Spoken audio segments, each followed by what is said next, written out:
কবিতার নাম রেজাউল করিমের শব্দজ্যোতি স্বরচিত।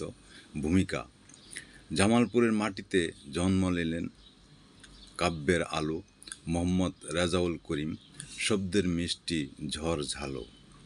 কবিতা: মাটির গন্ধে লেখা তার কবিতা সবুজ হয়ে ওঠে, বাতাসের গান শুনে তার ছন্দে মন ভরে ওঠে।